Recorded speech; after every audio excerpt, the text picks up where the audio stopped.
টাঙ্গুয়ার হাওর প্রকৃতির মাঝে মোড়া এক বিস্ময়।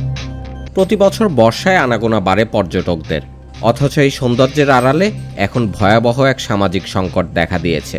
বাড়ছে অসামাজিক কার্যকলাপ। সম্প্রতি সামাজিক যোগাযোগ মাধ্যমে ছড়িয়ে পড়ে একটি ভিডিও, আর এ নিয়ে চলছে সমালোচনার ঝড়। সোশ্যাল মিডিয়াতে ছড়িয়ে পড়া ভিডিও নিয়ে ক্ষোভ জানিয়েছেন পরিবেশ ও সামাজিক সংগঠনের নেতারা। ভিডিওতে দেখা যায় এক নারী মদের বোতল হাতে নিয়ে নাচছেন, রিলস বানাচ্ছেন এবং পানিতে ভিজে উন্মাদনায় মাতছেন। এ নিয়ে স্থানীয়দের মধ্যে উদ্বেগ ও ক্ষোভ ছড়িয়ে পড়ে। স্থানীয়রা বলছেন, এ ধরনের পর্যটন হাওরের পরিবেশ, সংস্কৃতি ও সামাজিক কাঠামোর সঙ্গে কোনোভাবেই মানানসই নয়। তাদের অভিযোগ, হাউসবোটে থাকে মদের বোতল ও প্লাস্টিক, যা ফসলি জমিকে হুমকির মুখে ফেলছে। হাওরে জীববৈচিত্র্য রক্ষায় প্রয়োজন পর্যটকদের জন্য কঠোর বিধিমালা।